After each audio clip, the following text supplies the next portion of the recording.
தீரன் ஷார்ட்கட்ஸ்லேருந்து தேவேந்திரன். நம்ம என்ன பார்த்துட்ருக்கோன்னா பர்சன்டேஜை book சம்ஸையும் previous year கொஷின்ஸையும் model வைஸாக பிரித்து பார்த்துட்ருக்கோம். இதுக்கு முன்னாடி 29 மாடல் பார்த்துருக்கோம்.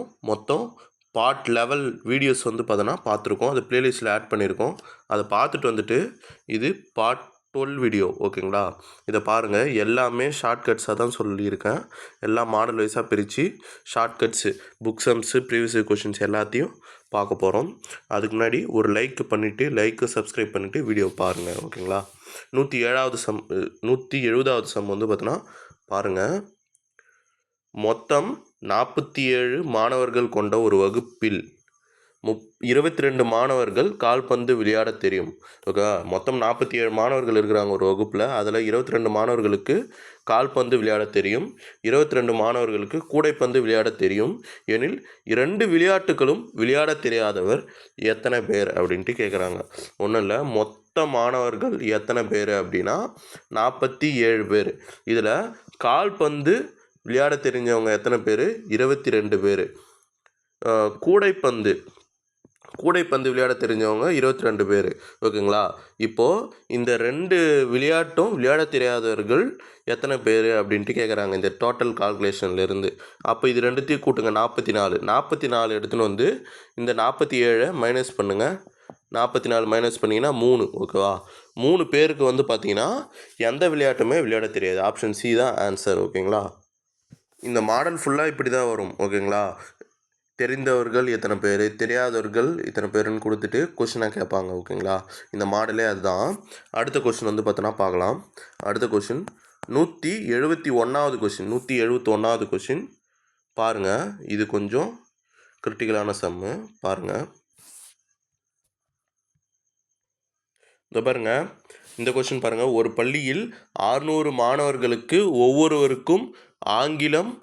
மாணவர்களுக்கும் ஆங்கிலம் மற்றும் இந்தி அல்லது இரண்டும் பயிற்றுவிக்கப்படுகிறது. ஓகேவா? ஆங்கிலத்தையும் பயிற்றுவிக்கிறாங்க அல்லது இந்தி ரெண்டுமே பயிற்றுவிக்கிறாங்க. ஓகேவா?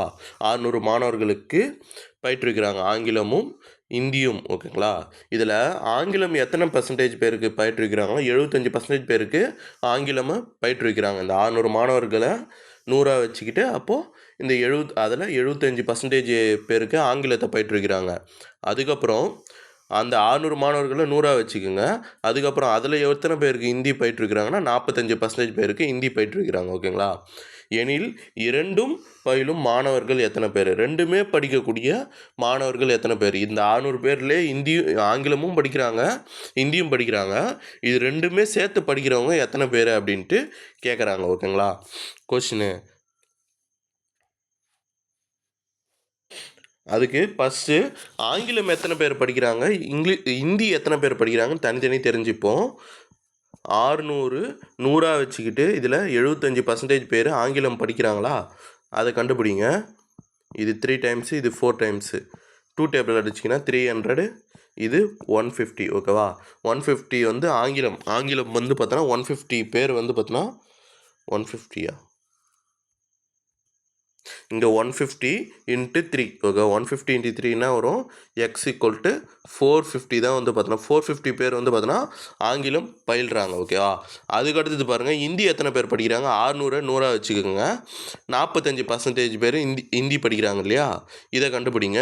0 கேன்சல் ஆகிடுச்சு. 645 சார் எவ்வளோ வருது? 270. ஓகேவா? 270 பேர் வந்து பார்த்திங்கன்னா 270 மொத்தம் 270 பேர் ஹிந்தி பயில்றாங்க. ஓகே, ஹிந்தி பயில்றாங்க. 270 பேர் வந்து பார்த்தீங்கன்னா ஹிந்தி பயில்றாங்க. இப்போ இரண்டும் பயிலும் மாணவர்கள் எத்தனை? இரண்டும் பயிலக்கூடிய மாணவர்கள் எத்தனை அப்படின்ட்டு கேட்குறாங்க. இதுக்கு வந்து பார்த்தீங்கன்னா ஒரு ஃபார்முலா ஒன்று இருக்குது. ஃபார்முலா பாருங்கள்.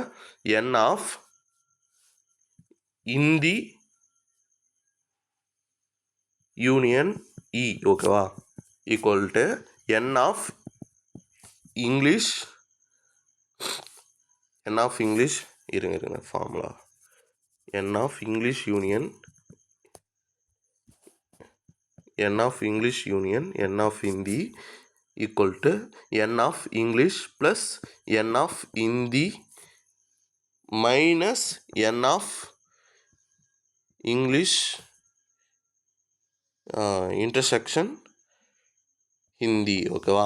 அதாவது இந்த ஃபார்முலா வந்து என்னன்னா மொத்தமாக இருக்கக்கூடிய இது தான் இந்த என் ஆஃப் இந்த யூனியன் வருது பற்றியா, இப்படி வந்தாலே மொத்தமாக இருக்கக்கூடிய வேல்யூ. ஓகேவா?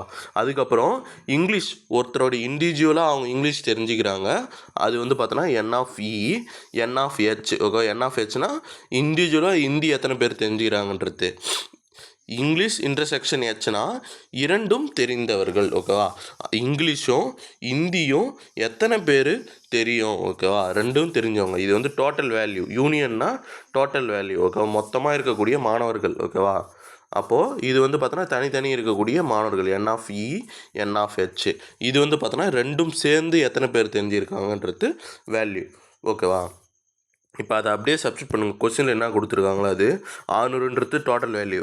இங்கிலீஷுக்கு எத்தனை பேர் நம்ம கண்டுபிடிச்சோம் இல்லையா? இங்கிலீஷுக்கு இதுக்கு முன்னாடி என்ன பண்ணோம், 450 அப்படின்ட்டு கண்டுபிடிச்சோம் இல்லையா? அந்த 75% வச்சு. அப்போது 450ன்ற வேல்யூ போடுங்க. அதுக்கப்புறம் plus n of H. N of ஹெச்சுக்கு நம்ம என்ன கண்டுபிடிச்சோம், 270 அப்படின்ட்டு கண்டுபிடிச்சோம். Minus x. ரெண்டும் தெரிந்தவர்களை தான் அவங்க கொஸ்டினாக கேட்குறாங்க, அது x. 600 equal 450 plus 270 equal 720 minus x. ஓகேவா? இந்த மைனஸ் எக்ஸை இந்த சைடு எடுத்துகிட்டு போங்க. இந்த சைடு எடுத்துகிட்டு போனால் என்ன ஆகும், ப்ளஸ் எக்ஸாக மாறிடுமா? இப்போது இந்த 600 இந்த சைடு எடுத்துகிட்டு வாங்க. இங்கே ப்ளஸ்ஸில் இருக்குது, இந்த சைடு வந்தால் என்ன ஆகும், 720 மைனஸ் 600 இப்படி மாறிடுமா? இப்போ ரெண்டுத்தையும் மைனஸ் பண்ணிங்கன்னா எக்ஸ் ஈக்குவல் 120. இந்த எக்ஸை நம்ம என்ன வச்சோம், இங்கிலீஷும் இந்தியும் ரெண்டும் தெரிந்தவர்கள். ஓகே, ரெண்டும் தெரிந்தவர்களை தான் எக்ஸ்ன்னு நம்ம வச்சுருக்கோம். இந்த எக்ஸுக்கான வேல்யூ வந்து பார்த்தோன்னா 120. அந்த எக்ஸ் என்னவா குறிப்பிட்றோம், இந்தியும் இங்கிலீஷும் இங்கிலீஷ் மற்றும் ஹிந்தி ரெண்டுமே தெரிஞ்சவர்கள் வந்து பார்த்தோன்னா எத்தனை பேருன்ட்டு நம்ம கேட்குறோம். அதுதான் வந்து பார்த்திங்கன்னா எத்தனை பேர், மொத்தம் 120 பேர். ஓகேங்களா? இந்த இது வந்து பார்த்தோன்னா புரியுதா? ஒரு டைம் 2 டைம் ரீவைண்ட் பண்ணி பாருங்கள். இந்த இது வந்து பார்த்தோன்னா கொஞ்சம் குழம்பு மாரி இருக்கும், ஆனால் ரொம்ப ஈஸி புரிஞ்சுக்கிட்டா. ஓகேங்களா? இந்த ஃபார்முலாவை எழுதி தெரியணும். இந்த யூனியன்னா அந்த வேல்யூ வந்து பார்த்தோன்னா என்ன அப்படின்ட்டு தெரியும். யூனியன்னா மொத்த வேல்யூ, நம்ம கொடுத்துருக்கக்கூடிய மொத்த மாணவர்களுடைய வேல்யூ, அதில் இங்கிலீஷ் தெரிஞ்சவங்களுடைய வேல்யூ, அதுக்கப்புறம் ஹிந்தி படித்தவங்களுடைய தனித்தனி வேல்யூ என் ஆஃப் ஹெச். இது ரெண்டுமே தெரியாதவங்க. ஓகேவா? சரி, ரெண்டுமே தெரிஞ்சவங்க. இன்டர்செக்ஷன்னா இந்த ரெண்டுமே தெரிஞ்சவங்க, ஹிந்தியும் தெரிஞ்சிருக்கணும், இங்கிலீஷும் தெரிஞ்சிருக்கணும். அவங்க தான் இன்டர்செக்ஷன்னு சொல்லுவாங்க. அது போட்டிங்கன்னா எக்ஸ் வச்சு போட்டிங்கன்னா உங்களுக்கு வேல்யூ வந்து பார்த்தோன்னா கிடச்சிரும். ஓகேங்களா? இந்த கொஸ்டின் பாருங்கள். இந்த கொஸ்டினும் இதுக்கு முன்னாடி பார்த்தேன் இல்லையா, அதே மாடல் தான். ஒரு தேர்வில் 30% மாணாக்கியர் ஆங்கில பாடத்தில் தேர்ச்சி பெறவில்லை. அதாவது ஆங்கில பாடத்தில் வந்து பார்த்திங்கன்னா 30 மாணவர்கள் வந்து பார்த்தோன்னா தேர்ச்சி பெறவில்லையா. ஓகே, தேர்ச்சி பெறவில்லையா. 40% மாணவர் இந்தி பாடத்தில் தேர்ச்சி பெறவில்லை. 30% ஆங்கில பாடத்தில் தேர்ச்சி பெறவில்லை, 40% ஆங்கில பாடத்தில் இந்தி பாடத்தில் தேர்ச்சி பெறவில்லை. அதுக்கடுத்தது 2 பாடத்திலும் தேர்ச்சி பெறாதவர்கள். 2 பாடத்திலும் தேர்ச்சி பெறாதவர்கள் 20% என்றால் 2 பாடத்திலும் தேர்ச்சி பெற்ற மாணவர்களின் சதவீதம் என்ன அப்படின்ட்டு கேட்குறாங்க. ஓகேவா? இதுக்கு இந்த ஃபார்முலா நம்ம இதுக்கு முன்னாடி ஒரு ஃபார்முலா ஒன்று எழுதணும் இல்லையா, அது எழுதலாமா? அது என்ன ஃபார்முலா எழுதணும், என் ஆஃப், இப்போ இங்கே கொடுத்துருக்க வேல்யூ வச்சு இங்கிலீஷ் மற்றும் ஹிந்தி. ஓகேவா? English union Hindi equal n of English plus n of Hindi minus n of English intersection Hindi. ஓகேங்களா? அதாவது இதில் ஃபஸ்ட்டு வந்து பார்த்திங்கன்னா தேர்ச்சி பெற்றவர்கள். ஓகேவா? இது வந்து பார்த்தோன்னா இதுக்கு முன்னாடி இப்போ வச்சதுக்கும் இதுக்கும் வந்து டிஃப்ரெண்ட் பாருங்கள். இது வந்து பார்த்திங்கன்னா தேர்ச்சி பெற்றவர்கள், இது தேர்ச்சி பெறாதவர்கள். இன்டர்செக்ஷன்னா இது வந்து பார்த்தோன்னா தேர்ச்சி பெற்றவர்கள். Okay, positive. இது வந்து பார்த்தோன்னா நெகட்டிவ், தேர்ச்சி பெறாதவர்கள். ஓகேவா? தேர்ச்சி பெறாதவர்கள், தேர்ச்சி பெறாதவர்கள். இப்போ பாருங்கள், இப்போ இதில் அப்படியே சப்ஸ்டிட் பண்ணுங்கள். தேர்ச்சி பெற்ற மாணவர்கள் நம்மளுக்கு தெரியாது, இது வந்து எக்ஸ்ன்னு வச்சுங்க. இங்கிலீஷில் தேர்ச்சி பெற்றவங்க எத்தனை சதவீதம், 30% கொஸ்டினில் கொடுத்துருக்கான். அந்த 30% எடுத்து வந்து சப்ஸ்டிட் பண்ணுங்கள். ப்ளஸ்ஸு ஹிந்தியில் எத்தனை பேர், 40% பேர் இது பண்ணியிருக்காங்க. 40% பேர் வந்து பார்த்திங்கன்னா ஹிந்தியில் தேர்ச்சி பெற்றிருக்காங்க. ஓகே, தேர்ச்சி பெறவில்லை. ஓகேவா, இது ரெண்டும் பாருங்கள். இவன் வந்து கொஸ்டின் வந்து நம்ம என்ன கேட்குறானோ அதுக்கேற்ற மாரி இது வந்து பார்த்தீங்கன்னா மாறிக்கணும். இங்கே வந்துன்னா தேர்ச்சி பெற்ற மாணவர்களுடைய சதவீதத்தை கேட்டிருக்கான். இப்போ இங்கே சப்ஸ்டியூட் பண்ணுறதெல்லாம் என்னது, தேர்ச்சி இந்த ஈக்குவட்டில் சப்ஸ்டியூட் பண்ணுறதெல்லாம் அப்போது தேர்ச்சி பெறாதவங்களுடைய சதவீதத்தை சப்ஸ்டியூட் பண்ணுறோம். ஓகேங்களா, இதில் ஃபஸ்ட்டு 30% எது போட்டிருக்கோம், இங்கிலீஷில் 30% பேர் தேர்ச்சி பெறவில்லை, ஹிந்தியில் 40% பேர் தேர்ச்சி பெறவில்லை. ரெண்டுத்துலேயும் எத்தனை பேர் தேர்ச்சி பெறவில்லைனா 20% பேர் தேர்ச்சி பெறவில்லை. ஓகேவா, அப்போது ரெண்டுத்துலேயும் தேர்ச்சி பெற்றவங்க எத்தனை பேர் இதன்றது தான் கொஸ்டினாக கேட்டிருக்காங்க. இது தேர்ச்சி பெறவில்லை, இன்டர்செக்ஷன்னா தேர்ச்சி பெறவில்லை எத்தனை சதவீதம், அது கொஸ்டின்லேயே அவனே கொடுத்துட்டான். 20% பேர் தேர்ச்சி பெறவில்லை அப்படின்ட்டு. இப்போ அதை அப்படியே ப்ளஸ் மைனஸ் பண்ணி போட்டிங்கன்னா ஆன்சர் வந்து பார்த்திங்கன்னா கிடச்சிரும். ஓகேவா, இது ரெண்டுத்தையும் கூட்டினீங்கன்னா 70 மைனஸ் 20. ஓகேவா, அப்போ எக்ஸ் ஈக்குவல் டு 50. தேர்ச்சி பெற்ற மாணவர்களின் சதவீதம் எவ்வளோ, என் ஆஃப் இங்கிலீஷ் யூனியன் ஹெச் தான் தேர்ச்சி பெற்ற மாணவர்களுடைய சதவீதம் 50%. ஓகேவா, இது முடிஞ்சு போச்சு. இது அந்த ஃபார்முலா மட்டும் எழுதுறதுக்கு இது பண்ணுங்கள். அப்புறம் சரியாக இது பண்ணுறதுக்கு எந்தெந்த வேல்யூ சரியாக அப்ளை பண்ணுறதுக்கு தெரிஞ்சுங்க. ஓகேங்களா, பாசிட்டிவ் வேல்யூ நெகட்டிவ் வேல்யூ. ஓகேங்களா, அது மட்டும் தெளிவாக வந்து பார்த்திங்கன்னா அப்ளை பண்ணுறதுக்கு தெரிஞ்சுங்க. இந்த மாடல் வந்து பார்த்திங்கன்னா இதோட ஓவர். இதுக்கு அடுத்தது மாடல் 31 வந்து பார்த்தோன்னா பார்க்கலாம். 31 173 கொஷின். Okay, 173 question. இதுவும் ரொம்ப ஈஸி தான். இது தேர்வில். ஓகே, தேர்வில் எத்தனை பேர் தேர்ச்சி பெற்றாங்க அப்படின்ற மாரி சதவீதம், அதாவது இது இவ்வளோ பர்சன்டேஜ் எடுத்துருந்தால் பாஸ் ஆகிட்டு இருக்கலாம் அப்படின்ற மாரி கொஷின்ஸ் வரும், பார்க்கலாம். ஓகேங்களா, இந்த பாருங்கள், இந்த கொஷின் பாருங்கள். ஒரு மாணவர் வந்து பார்த்தோன்னா 31% மதிப்பெண்களை பெற்று 12% மதிப்பெண்கள் குறைவாக பெற்றதால் தேர்ச்சி பெறவில்லை. அதாவது 31% அவன் வந்து பார்த்தோன்னா மதிப்பெண் வாங்கியிருக்கான். ஆனால் பாஸ் ஆகிறதுக்கு அவன் 12 மார்க் வந்து பார்த்தோன்னா கம்மியாக வாங்கிட்டானான். பாஸ் ஆகிறதுக்கு 12 மார்க்கு கம்மியாக வாங்கி ஃபெயில் ஆகிட்டானான். 31% அவனுடைய வாங்கின மார்க்கு, அதில் 12% பாஸ் ஆகிறதுக்கு கம்மியான மார்க் வாங்கி தேர்ச்சி பெறவில்லை, அவன் வந்து ஃபெயில் ஆகிட்டு இருக்கான். ஓகேவா, தேர்ச்சி பெற 35 மதிப்பெண்கள் தேவை எனில் தேர்வின் மொத்த மதிப்பெண்களை காண்க அப்படின்ட்டு கேட்குறாங்க. அதாவது தேர்ச்சி பெற 31% அவன் பெற்றிருக்கான், இதில் 12 மார்க்கு கம்மியாக வாங்கினா ஃபெயிலு. ஓகேவா, அதாவது 31% அவன் வந்து பார்த்தோன்னா வாங்கியிருக்காங்க. இதில் வந்து பார்த்திங்கன்னா பாஸ் ஆகிறதுக்கு இது வந்து ஃபெயிலு. ஓகேவா, இது வந்து ஃபெயில். பாஸ் ஆகிறதுக்கு எத்தனை பர்சன்டேஜ் தேவையா, 35% தேவையா, 35% தேவையா. எவ்வளவு அவன் வந்து பார்த்தோன்னா ரெண்டுத்துக்கும் அவன் டிஃப்ரெண்ட் அவன் கொடுத்துட்டான். 12 மதிப்பெண்கள் குறைவாக பெற்றதால் தேர்ச்சி பெறவில்லை. அப்போது இவன் வாங்கின மார்க்குக்கும் பாஸுக்கும் உள்ளான டிஃப்ரென்ஸ் எவ்வளோவா, 12 மார்க்கான். ஓகேவா, இதை வச்சு தான் சம்மை மூவ் பண்ண போகிறோம். ஓகேவா, இப்போது இவன் வாங்கின மார்க்குக்கும் பாஸ் பர்சன்டேஜுக்கு டிஃப்ரென்ஸ் என்ன, பர்சன்டேஜில் பார்த்தீங்கன்னா 4%, இதே மார்க்கில் பார்த்தீங்கன்னா 12 மார்க். ஓகேவா, இப்போ முடிஞ்சு போச்சா. இதை வச்சு தான் நம்ம அந்த 100 மொத்த மதிப்பெண்களை கண்டுபிடிக்க போகிறோம். மொத்த மதிப்பெண்கள்னால் என்ன, மொத்த மதிப்பெண்களுக்கு நம்ம என்ன போடுவோம், 100% போடுவோம் இல்லையா, அவ்வளோதான். இப்போ அப்படியே அடித்து போடுங்க, 4 3 சார் 12. ஓகேவா, இப்போது எக்ஸ் ஈக்குவல் டு இதை கிராஸ் மல்டிபிள் பண்ணுங்கள், 300 மார்க். ஓகேவா, செம்ம நல்லா புரிஞ்சுக்குங்க. ஓகேங்களா, இந்த மெத்தட் தான். அவன் 31% பெற்றிருக்கான், மதிப்பெண் 31% பெற்றுட்டான். பெற்று என்ன பண்ணுறான், 12 மார்க் வந்து பார்த்தோன்னா குறைவாக பெற்று தேர்ச்சி பெறவில்லை. அப்போது பாஸ் மார்க் வந்து பார்த்தோன்னா ஏதோ ஒரு மார்க் இருக்குது, அந்த மார்க்கோட 12 மார்க் அவன் கம்மியாக வாங்கி தேர்ச்சி பெறவில்லை. அப்போ 31%க்கு பெற்று 31% அவன் பெற்று என்ன பண்ணியிருக்கான், 12 மார்க் குறைவாக அப்படின்னா இந்த பாஸ் பர்சன்டேஜுக்கும் ஃபெயில் பர்சன்டேஜுக்கும் உள்ள டிஃப்ரெண்ட்டு தான் இந்த 12 மார்க். ஓகேவா, இதை மட்டும் நல்லா புரிஞ்சுங்க. அவன் பாஸ் பர்சன்டேஜ் எவ்வளோன்னு அவனே கொடுத்துட்டான், 35% தான் பாஸ் அப்படின்ட்டு அவனே கொடுத்துட்டான். அப்போது இது ரெண்டுத்துக்கும் டிஃப்ரெண்ட்டு வேல்யூவும் கொடுத்துட்டான், பர்சன்டேஜ் வேல்யூ இன்டெரக்டாக கண்டுபிடிக்கிற மாரி கொடுத்துட்டான். அப்போது 35 மைனஸ் 31 என்னன்னு போட்டால் 4%. பர்சன்டேஜில் பார்த்தா இதே மார்க் வேல்யூ போட்டிங்கன்னா 12, பாக்ஸ் மெத்தடில் போட்டிங்கன்னா அப்போது இது டோட்டல் மொத்த மதிப்பெண் கேட்குறான். அப்போது 100 வச்சுங்க, 100 எவ்வளோன்னு கண்டுபிடிச்சா மொத்த மதிப்பெண்கள் என்னென்னு கண்டுபிடிச்சலாம். அவ்வளோதான். இதே போல் தான் வரும். ஓகேவா?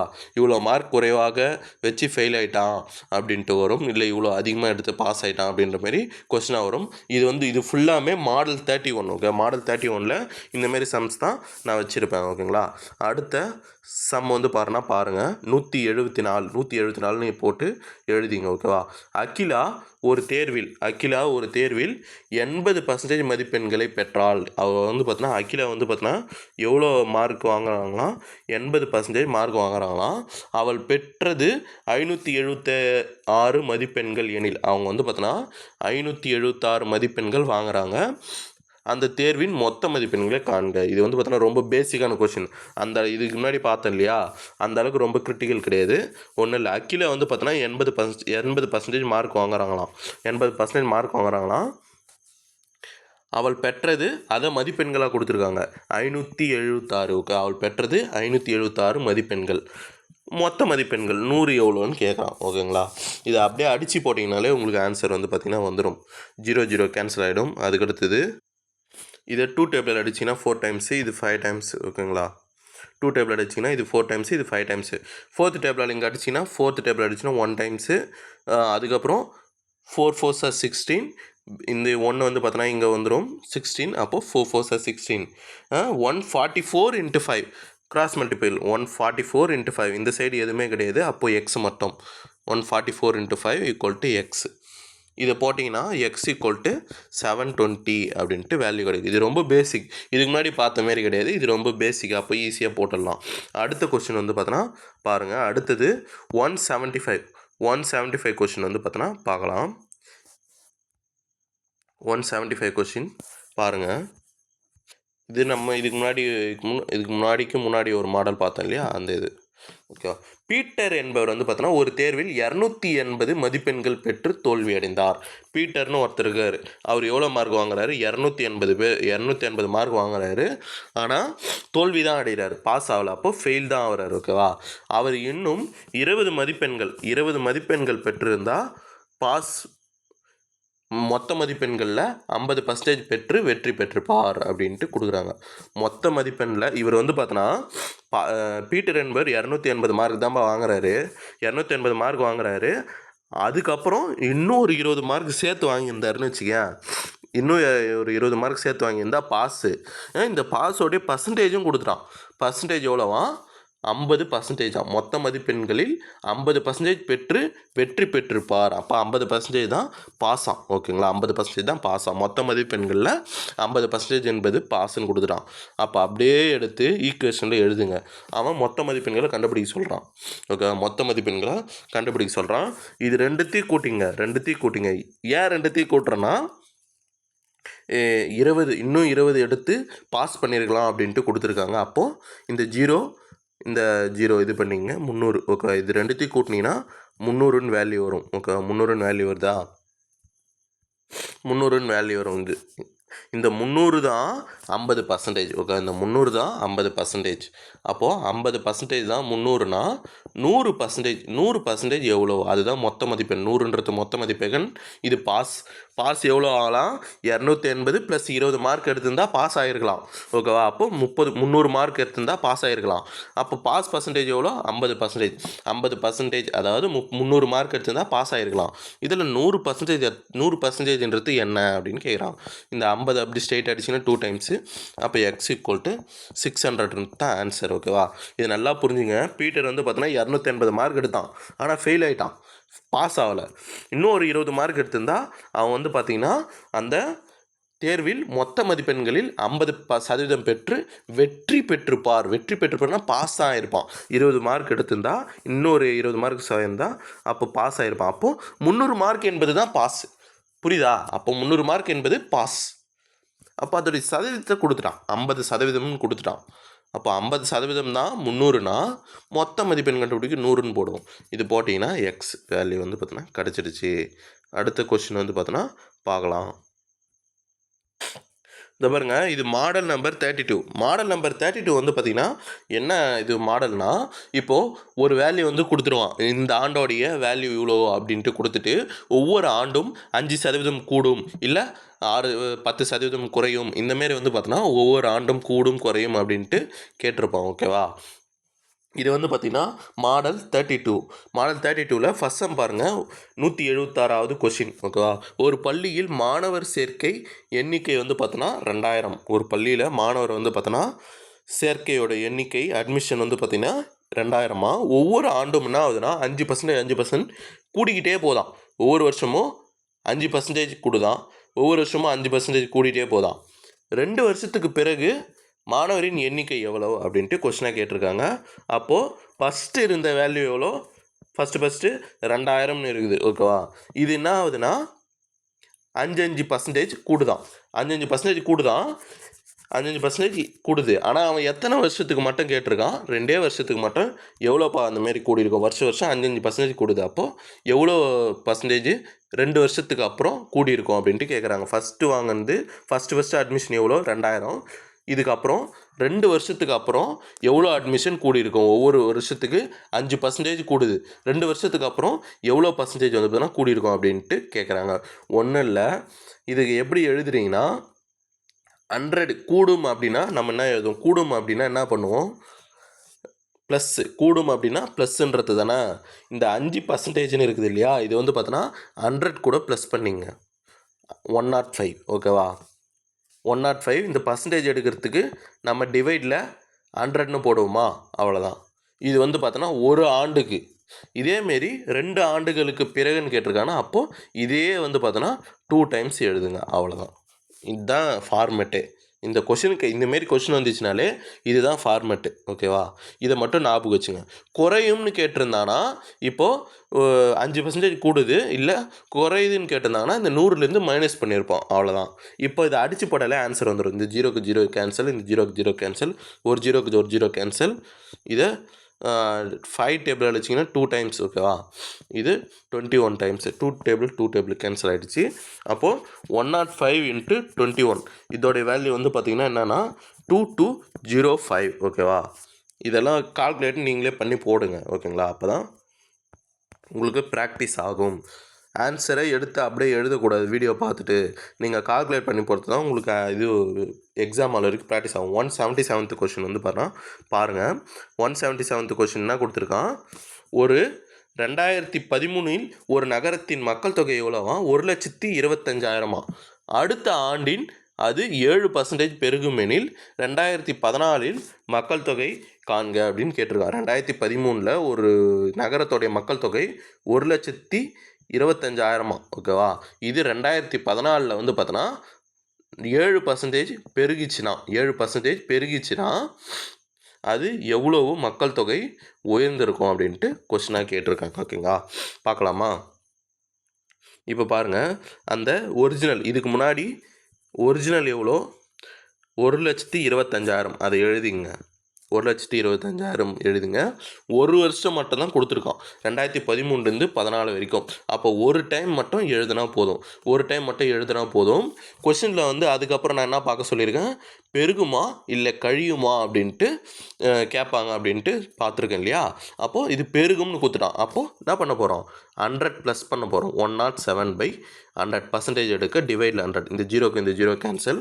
125 1250 × 107. ஓகேவா? இது வந்து பார்த்திங்கன்னா மல்டிபிள் பண்ணி போட்டிங்கன்னா என்ன வேல்யூ வருதுன்னா 1,33,750 தான் ஆன்சர். ஓகேவா? ஆப்ஷன் பி தான் ஆன்சர். அடுத்த கொஷின் வந்து பார்த்தோன்னா பார்க்கலாம். உங்களுக்கு இந்த மாடல் ஈஸியாக புரியும்னு நினைக்கிறேன். ஓகேங்களா? எல்லோரும் வீடியோ பார்க்குறீங்க, யாருமே வந்து பார்த்திங்கன்னா லைக்கோ சப்ஸ்கிரைபோ பண்ணவே மாட்டேங்கிறீங்க. லைக்கும் சப்ஸ்கிரைபும் பண்ணால் தான் நிறைய பேர் பார்ப்பாங்க. நான் கண்டினியூவாக வந்து பார்த்திங்கன்னா வீடியோவும் நான் கண்டினியூவாக போட முடியும். கமெண்ட்டும் பண்ணுங்கள். எல்லாருமே உங்களுடைய சஜஷனை சொல்லுங்கள். உங்களுக்கு வீடியோ எப்படி இருக்குன்றத ரிவ்யூவாக சொல்லுங்கள். ஓகேங்களா? இந்த கொஸ்டின் பாருங்கள். இந்த கொஸ்டின் வந்து பார்த்தோன்னா கொஞ்சம் டிஃப்ரெண்ட்டாக இருக்கும். 1998 தேயிலை உற்பத்தி $1584 பில்லியன் கிலோகிராமா. ஓகேவா? 1998 ஒரு தேயிலை உற்பத்தி அளவு எவ்வளோனா 1584 மில்லியன் கிலோகிராம். ஓகேவா? மில்லியன் கிலோகிராம்னு கொடுத்துருவான். Million kilogram. ஓகேவா? கிலோகிராம்னு கொடுத்துருவான். இது பார்த்தோன்னா 1991 தேயிலை உற்பத்தியை விட 20% அதிகமாகுமா? 1991 இதுக்கு முன்னாடி பார்த்தோன்னா 1991 உற்பத்தி எவ்வளோ பண்ணுவாங்களோ இதை விட 20% பார்த்தோன்னா அதிகமாக இந்த 1998 உற்பத்தி. புரியுதுங்களா? 1991 ஒரு உற்பத்தி செய்கிறாங்க. இதை விட 1998 உற்பத்தி செய்கிறது இதோ இப்போது 1584 மில்லியன் கிலோகிராம்னு பார்த்தேன் இல்லையா? இது பார்த்தோன்னா இதை விட 20% அதிகமாக உற்பத்தி. ஓகேங்களா? அவ்வளோதான் கொஸ்டின். எனில் 1991 உற்பத்தி செய்யப்பட்ட தேயிலை அளவு இது வேல்யூனா 100%. இதை வச்சு தானே டிஃப்ரெண்ட் பண்ணுறோம். அதனால் பார்த்தோன்னா இது 100%ன்னு வச்சுக்கிறோம். ஓகேங்களா? கொஸ்டின் புரியுதா? கொஸ்டின் பாருங்கள். 120 இந்த 1998னா இதை விட இதுதான் 100ன்னு வச்சுக்கிறோம். ஓகேவா? 1991 வச்சு தான் டிஃப்ரெண்ட் பார்த்தோன்னா பண்ணி காமிக்கிறாங்க. 20% அதிகம்ன்றத இந்த வருஷத்தை விட இந்த வருஷம் 20% அதிகம்னு சொல்கிறேன் இல்லையா? அப்போது இந்த வருஷத்தை 100ன்னு வச்சுங்க. ஓகேவா? இந்த இது பார்த்தோன்னா 100ன்னு வச்சுங்க. இருங்க நான் மறுபடியும் சொல்கிறேன். 1991 தான் 100ன்னு வைக்க போகிறோம். ஓகே, 1991 தான் 100ன்னு வைக்க போகிறோம். ஏன் 100ன்னு வைக்க போகிறோன்னா இதை வச்சு தான் 1998 டிஃப்ரெண்ட் பண்ணுறாங்க. என்ன டிஃப்ரெண்ட் பண்ணுறாங்க? இதில் உற்பத்தி ஆகிறத விட இதில் 1998 உற்பத்தி ஆகிறது 20% அதிகம் அப்படின்ட்டு சொல்கிறாங்க. ஓகேங்களா? இப்போ பாருங்கள், இப்போ அப்படியே இது பண்ணி போடலாம். 1991 தான் கண்டுபிடிக்க சொல்கிறாங்க. அப்போது இது 100 அப்படின்ட்டு வச்சுங்க. இதுக்கான வேல்யூ பார்த்தோன்னா நம்மளுக்கு எதுவும் கொடுக்கல, அதை எக்ஸ்ன்னு போட்டுக்கலாம். அதுக்கப்புறம் 1998 வேல்யூ கொடுத்துருக்கான். ஆனால் என்ன கொடுத்துருக்கான்? இதுக்கான ரிலேஷன் என்ன கொடுத்துருக்கான்? இதை விட இது 20% அதிகம்னு கொடுத்துட்டான். அப்போ என்ன பண்ணோம்? 120. ஓகேவா? இதோடைய உற்பத்தி எவ்வளோ? 120%. இதோட வேல்யூ என்ன?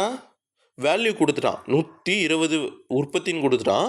இதோடைய வேல்யூவும் கொடுத்துட்டான். வேல்யூ என்ன? 1584. ஓகே, 1584 மில்லியன்னு கொடுத்துறான். இப்போ இதை அடித்து போடுங்க, உங்களுக்கு புரியும். இந்த பாக்ஸில் நீங்கள் எழுதுறது புரியலனா இதுக்கு முன்னாடி சொன்னதையும் இதையும் பார்த்தோன்னா ரீவைண்ட் பண்ணி பாருங்கள். ஒன்றும் இல்லை, 1991 ஒரு உற்பத்தி ஆகுதுங்க. அது எவ்வளோன்னு தெரியாது. ஓகேவா? ஆனால் இதை விட 20% அதிகமாக உற்பத்தி ஆகக்கூடிய 1998 உற்பத்தி ஆகக்கூடிய வேல்யூவை கொடுத்துட்டான். ஓகேவா? வேல்யூ கொடுத்துட்டான். ஆனால் அவன் பார்த்தோன்னா 1991 எவ்வளோ உற்பத்தி ஆகிருக்குன்னு கேட்டிருக்கான். இதை விட இது 20% அதிகமாக உற்பத்தி ஆகுது. அப்போ இது எவ்வளோ உற்பத்தி ஆகிருக்குன்னு கேட்குறான். அவ்வளோதான் கொஷின், சிம்பிளாக. இப்போது அடித்து போடுங்க. இந்த பாக்ஸ் மெத்தடில் எழுதியாச்சு. இதை பார்த்தோன்னா அடித்து போட்டிங்கனாலே உங்களுக்கு டேரெக்டாக ஆன்சர் பார்த்தீங்கன்னா கிடச்சிரும். ஓகேங்களா? இந்த 0க்கு 0 கேன்சல். இது 5 டைம்ஸு, இது 6 டைம்ஸு. 6th டேபிளில் அடிச்சிங்கன்னா 2 டைம்ஸு, 6 6 are 36, 6 4s are 24, 264. ஓகேவா? 264 into 5, 264 into 5 x equal to 1320. Okay, 1320 million kilogram. Okay, million kilogram தானே இதுக்கு முன்னாடி யூனிட்ஸ் கொடுத்துருக்காங்க. அப்போ அதுதான் ஒரு மில்லியன் கிலோகிராம். அன்சாம் அவ்வளோதான். புரியுதுங்களா? புரியலனா ஒரு டைம் ரீவைண்ட் பண்ணி பாருங்கள். ஓகேங்களா?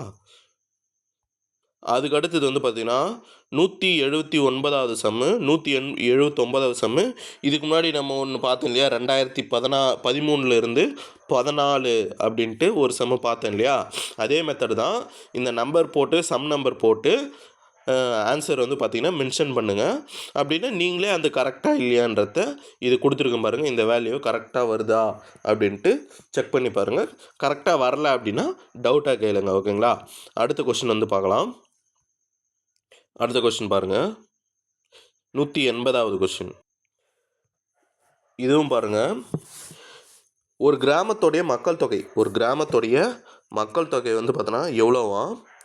ஒவ்வொரு வருடமும் 5% அதிகரிக்குதான். ஒரு கிராமத்துடைய மக்கள் தொகை ஒவ்வொரு வருஷமும் 5% அதிகரிக்குதான். ஒவ்வொரு வருஷமும் 5% அதிகரிக்குதான்.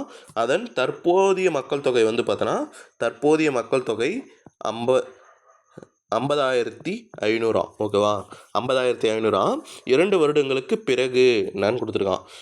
ஒரு ஒரு கிராமத்தோடைய மக்கள் தொகை வந்து பார்த்தோன்னா என்ன ஆகுதுன்னா 5% அதிகரிச்சுட்டே போதான். அதோடைய தற்போதைய மதிப்பு கொடுத்துட்டான். தற்போதைய மதிப்பு கொடுத்துட்டு 2 வருஷம் அந்தமாரி ஒவ்வொரு வருஷமும் 5% அதிகரிக்குது. 2 வருஷத்துக்கு பிறகு வேல்யூ என்ன, 2 வருஷத்துக்கு பிறகு வேல்யூ என்ன, ஒவ்வொரு வருஷமும் 5% உயருது.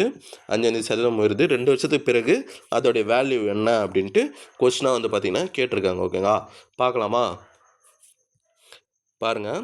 ஃபஸ்ட்டு அவன் தற்போதைய மதிப்பு வந்து பார்த்தோன்னா என்ன கொடுத்துட்டான், 50,500ன்னு கொடுத்துட்டான். இது வருஷத்துக்கு 5% அதிகரிக்குது. அப்போ என்ன பண்ணுவோம், 100 கூட ப்ளஸ் பண்ணுவோம். 105 டிவைட் 100 அந்த பர்சன்டேஜ் எடுக்கிறதுக்கு டிவைடில் 100 போட்டுங்க. ஓகேவா? அப்புறம் இது 2 வருஷமாக இது பண்ணுது. அப்போது 2 டைம்ஸ் வந்து பார்த்தோன்னா அதேமாரியே போட்டுக்கிறோம். 2 டைம்ஸ் 2 வருடங்களுக்கு பிறகுன்னு கேட்டுக்கிறாங்க, அதனால் 2 டைம்ஸ் போட்டுக்கிறாங்க. ஓகேவா? 0 கேன்சல். 5 டேபிள் அடிச்சிங்கன்னா 20 டைம்ஸு 101. ஓகேவா? இது 5 டேபிள் அடிச்சிங்கன்னா 4 டைம்ஸு, இது 21 டைம்ஸ். ஓகேவா? இப்போது இதை மொத்தத்தையும் மல்டிபிள் பண்ணுங்கள்.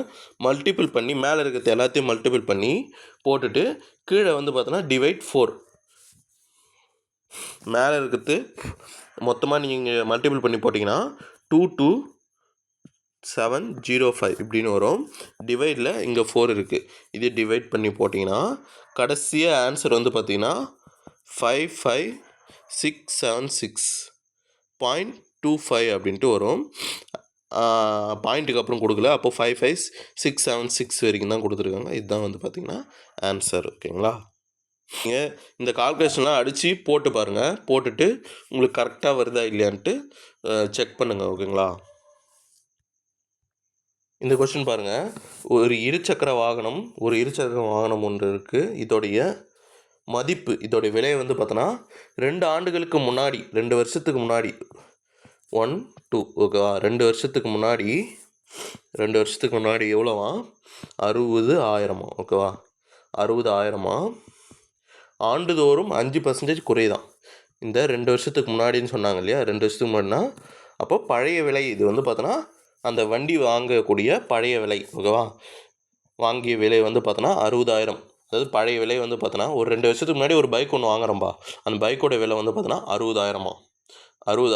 இது வந்து பார்த்தோன்னா அந்த 2 வருஷத்தில் எவ்வளோ குறைஞ்சிருக்குதான், 5% வந்து பார்த்தோன்னா குறைஞ்சிருக்குதான். ஒவ்வொரு வருஷத்துக்கும் 5% வந்து பார்த்தோன்னா ஆண்டுதோறும் அப்படின்னா ஆண்டுக்கு 5% குறையுதான். ஓகே, குறைஞ்சி 2 வருஷத்துக்கு அப்புறம் தற்போதைய மதிப்பு, இது ரெண்டுத்தையும் ஈக்குவல் பண்ணி நம்ம கண்டுபிடிச்சாலே அதுதான் தற்போதைய மதிப்பு.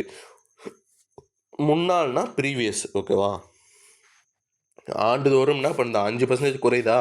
அப்போ என்ன பண்ணுவோம், குறையுதுனாலே 100லேருந்து மைனஸ் பண்ணுவோம். 100லேருந்து மைனஸ் பண்ணால் 95/100. 95/100. ஓகேவா?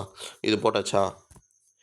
இன்ட்டு 95/100 போட்டாச்சு. இப்போ 0 கேன்சல், 0 கேன்சல், 0 கேன்சல், 0 கேன்சல். ஓகேவா? இப்போது 95 × 95 எவ்வளோ வருது? 95 × 95 இது ரெண்டுத்தையும் மல்டிபிள் 95 × 95 9025. 9025 × 6 இது மல்டிபிள் பண்ணிங்கன்னா ஒட்டு மொத்தமாக வேல்யூ கிடைக்கும். என்ன வேல்யூ கிடைக்குதுன்னா 54150. 54,150. ஓகே, 50,150 தான் புதியோடைய விலை. அப்போ குறைஞ்சிருக்குது. 60,000லேருந்து வேல்யூ குறையுது. ஓகே, மைனஸில் தான் வரும். ப்ளஸ்ஸில் வந்துச்சுனாலே நீங்கள் தப்பாக போட்டிருக்கீங்கன்னு அர்த்தம். ஓகேங்களா? 60,000லேருந்து என்ன பண்ணுது, வருஷத்துக்கு 5% குறையுது. 5% குறைஞ்சி புதிய விலை கிடைக்குது. ஓகேவா? அந்த புதிய விலை என்னன்ட்டு பாருங்கள். 5% குறைஞ்சி வருது. ரெண்டுத்தையும் நீங்கள் ஈஸியாக கண்டுபிடிக்கலாம். இதோட இது குறைஞ்சி வருதுன்னா அப்போது வேல்யூ கம்மியாக வரணும். இதோட அப்போ அதிகமாக வந்துச்சுன்னா நீங்கள் ஏதோ இந்த கால்குலேஷனில் தப்பு பண்ணியிருக்கீங்கன்னு இதுமாதிரிலாம் சின்ன சின்ன இது வச்சு நீங்களே கண்டுபிடிச்சிங்க. ஓகேங்களா? அதுக்கு அடுத்தது 2010 ஒரு நகரத்தின் மக்கள் தொகை 15,000. அடுத்த ஆண்டில் அது 10% பெருகும் எனில் 2011 மக்கள் தொகை காண்க. இது வந்து பார்த்திங்கன்னா இதுக்கு முன்னாடி ஒரு மாடல் பார்த்துருப்போம் இல்லையா? 2013லேருந்து 14 இது பண்ணுங்கண்ணே, அதே மாடல் தான் இது. நீங்கள் ஹோம்ஒர்க் போடுங்க. இதோடைய ஆன்சர் வந்து பார்த்திங்கன்னா 165000. அப்போது ஆன்சர் வந்து பார்த்திங்கன்னா 1,65,000 1,65,000 வரும் ஆன்சர். ஓகேவா? இது செக் பண்ணி பாருங்கள். செக் பண்ணி இந்த ஆன்சர் வருதான்னு பாருங்கள். ஓகேங்களா? அடுத்தது மாடல் 33 வந்து பார்த்தோன்னா பார்க்கலாம். மாடல் 33 வந்து பார்த்தோன்னா பார்க்கலாம். இந்த வீடியோ இதோட முடிச்சுக்கலாம். அடுத்த வீடியோ வந்து பார்த்தோன்னா பார்க்கலாம். இந்த வீடியோ உங்களுக்கு பிடிச்சிருந்தால் லைக் பண்ணுங்கள், சப்ஸ்கிரைப் பண்ணுங்கள். உங்கள் ஃப்ரெண்ட்ஸுங்களுக்கு சொல்லுங்கள். இந்தமாரி மாடல் வைஸ் போட்டுட்ருக்காரு ஒரு சேனல் அப்படின்ட்டு சஜஷன் பண்ணுங்கள். ஓகேங்களா? நன்றி.